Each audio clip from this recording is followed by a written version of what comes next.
Tahukah Anda, di balik setiap klik, setiap postingan, dan setiap ulasan yang kita baca di internet, ada sebuah hukum yang nggak kelihatan yang membentuk semuanya. Hari ini, kita akan bongkar kisah mengejutkan di balik 26 kata yang menciptakan dunia online kita. Pernah kepikiran nggak waktu lagi lihat kolom komentar yang panas atau ulasan produk yang super pedas, kenapa ya platform kayak YouTube, Twitter, atau Facebook nggak dituntut gara-gara semua itu? Jawabannya mungkin bakal bikin Anda kaget. Percaya atau enggak, seluruh ekosistem internet modern yang isinya kreativitas, ulasan, dan ya drama juga, semuanya itu berdiri di atas fondasi yang dibangun oleh cuma 26 kata dari sebuah hukum tahun 1996. Yuk kita telusuri bareng-bareng gimana ini bisa terjadi. Oke, sebelum internet bisa jadi seperti yang kita kenal sekarang, ada satu paradoks hukum yang harus dipecahkan. Sebuah masalah besar yang bikin perusahaan online waktu itu harus milih, mau jadi warga digital yang baik atau melindungi diri dari kebangkrutan. Awalnya sih logikanya simpel. Sebuah toko buku kan nggak bisa dituntut gara-gara ngejual buku yang isinya fitnah ya kan? Mereka kan cuma nyalurin. Nah, begitulah pengadilan ngeliat layanan online kayak CompuServe. Mereka cuma nyediain platform, bukan yang bikin kontennya. Nah, disinilah ceritanya jadi aneh banget. Ada dua kasus dengan dua putusan yang benar-benar bertolak belakang.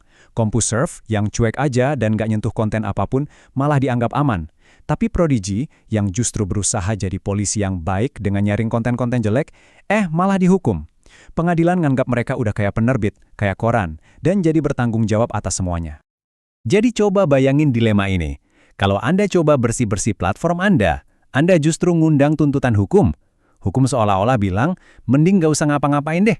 Inilah yang disebut dilema moderator, yang hampir aja mematikan internet berbasis komunitas, bahkan sebelum benar-benar dimulai. Melihat dilema yang berbahaya ini, muncullah dua tokoh yang gak disangka-sangka, seorang Republikan bernama Chris Cox dan seorang Demokrat bernama Ron Wyden. Mereka bersatu karena sadar kalau internet yang masih bayi ini butuh aturan main yang sama sekali baru. Dan inilah dia solusinya. 26 kata dalam bahasa Inggris yang jadi jantung dari sebuah aturan bernama Section 230. Mungkin kedengarannya kayak bahasa hukum yang ribet, tapi percayalah, kalimat ini mengubah segalanya. Ini secara efektif menghapus putusan kasus Prodigy dari sejarah. Oke, kita bedah ya jadi dua bagian penting. Pertama, perisai tanggung jawab. Ini intinya bilang, hey, Yop, kamu nggak bisa dituntut gara-gara ulasan jelek yang ditulis pengguna. Kedua, dan ini krusial banget adalah klausul Good Samaritan. Ini bilang, dan hey Yelp, kalau kamu mutusin buat ngehapus ulasan yang isinya rasis, kamu juga nggak bisa dituntut karena itu. Nah, inilah yang menyelesaikan dilema moderator. Hukum baru kan cuma sekumpulan kata di atas kertas, sampai akhirnya diuji di pengadilan. Dan ujian pertama untuk Section 230 ini datang dari sebuah kisah yang benar-benar tragis dan mengerikan. Coba bayangin kengerian yang dialami Kenneth Ziran. Teleponnya nggak berhenti berdering, isinya ancaman dari orang-orang nggak dikenal, semua gara-gara lelucon kejam yang diposting di AOL yang sama sekali bukan salahnya. Dia udah memohon ke AOL buat ngehapus postingan itu, tapi postingan baru terus aja muncul. Waktu dia bawa kasus ini ke pengadilan, putusannya mengejutkan. Berkat Section 230, AOL kebal hukum. Sepenuhnya, bahkan meski mereka tahu ada bahaya di platform mereka. Putusan ini tuh kayak ledakan besar di dunia teknologi. Pesannya jelas banget, perisai hukumnya sangat kuat. Kamu bisa bangun platform apapun yang kamu mau, ngundang jutaan orang buat posting, tanpa perlu takut bangkrut gara-gara tuntutan hukum. Ini adalah lampu hijau yang memicu ledakan inovasi. Nah, dengan adanya jaminan hukum ini, gerbang inovasi jadi terbuka lebar. Era internet partisipatif yang kita nikmati sekarang, di mana kita semua bisa jadi kreator, itu lahir langsung dari perlindungan ini. Coba deh pikirin, tanpa Section 230, apa Facebook berani ngebiarin miliaran orang posting status setiap hari? Apa YouTube bisa ada kalau mereka harus ngecekin satu persatu video yang diunggah? Jawabannya hampir pasti enggak. Semua situs raksasa ini dibangun di atas fondasi hukum yang diciptakan oleh 26 kata tadi. Dan perlindungan ini bukan cuma soal bisnis loh, tapi juga soal suara. Waktu Alyssa Milano nge-tweet kalimat ini, dia menyalahkan sebuah percikan di platform yang, berkat Section 230, bisa membiarkan percikan itu jadi api yang mendunia. Suara satu orang bisa bergabung jadi paduan suara yang gak terhentikan. 1,7 juta tweet cuma dalam seminggu. Angka ini nunjukin betapa cepatnya sebuah ide bisa meledak di platform yang dilindungi Section 230. Internet udah jadi alun-alun global kita, tempat percakapan yang bisa mengubah dunia terjadi dalam sekejap mata. Tapi, Perisai yang sama yang melindungi gerakan seperti #MeToo, ternyata juga melindungi sisi internet yang jauh lebih gelap. Kekebalan hukum yang begitu luas ini ada harganya, dan sekarang banyak yang berpendapat kalau harganya itu terlalu mahal. Dan inilah harga dari perlindungan itu. Kisah Sarah Jones, seorang guru yang hidupnya hancur karena kebohongan keji yang diposting secara anonim di sebuah situs gosip.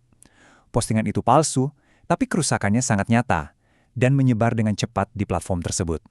Waktu Sarah Jones mencoba mencari keadilan, dia menabrak tembok yang sama persis dengan yang dihadapi Kenneth Ziran bertahun-tahun sebelumnya, Section 230. Pengadilan menyatakan TheDirty.com kebal hukum. Mereka nggak bisa dimintai pertanggungjawaban atas kehancuran yang disebabkan postingan pengguna mereka, meskipun mereka secara aktif dapat untung dari konten semacam itu. Nah, kasus-kasus seperti Sarah Jones inilah yang bikin perdebatan tentang Section 230 jadi panas banget. Para kritikus bilang, hukum yang dirancang buat internet jadul tahun 90-an ini sekarang malah jadi tameng buat perilaku terburuk di internet. Mereka menuduh platform-platform besar sengaja bersembunyi di balik hukum ini demi keuntungan dan lepas tangan dari bahaya nyata yang mereka fasilitasi. Jadi, kita sampai di hari ini. Hukum yang ditulis tahun 1996 ini sekarang lagi disorot habis-habisan. Politisi dari berbagai kubu, aktivis, bahkan para bos teknologi sendiri udah mulai menyuruhkan reformasi. Masa depan internet sekarang ada di persimpangan jalan. Dan perdebatan ini nggak cuma terjadi di Amerika loh. Coba kita lihat Eropa. Mereka ngambil jalan yang beda dengan hak untuk dilupakan. Di sana, privasi dan martabat individu seringkali lebih diutamakan daripada kebebasan bicara tanpa batas seperti di model Amerika. Ini nunjukin kalau nggak ada satu jawaban yang benar-benar pas. Dan mungkin sinyal paling kuat kalau perubahan bakal datang itu justru dari salah satu arsitek asli hukum ini. Senator Ron Wyden pada dasarnya bilang, "Dulu saya kasih kalian perisai ini untuk berinovasi, bukan untuk lepas dari tanggung jawab." Peringatannya jelas, waktu bagi platform raksasa untuk berbenah diri hampir habis. Jadi disinilah kita sekarang. 26 kata tadi memberi kita internet yang kita kenal, dengan segala keajaiban dan kengeriannya. Pertanyaan yang harus kita hadapi sekarang bukan lagi apakah Section 230 itu baik atau buruk. Pertanyaannya adalah, apakah keseimbangan yang dibuat tahun 1996 itu masih merupakan keseimbangan yang tepat untuk internet dan dunia saat ini? Dan itu adalah pertanyaan yang kita semua harus ikut bantu menjawabnya.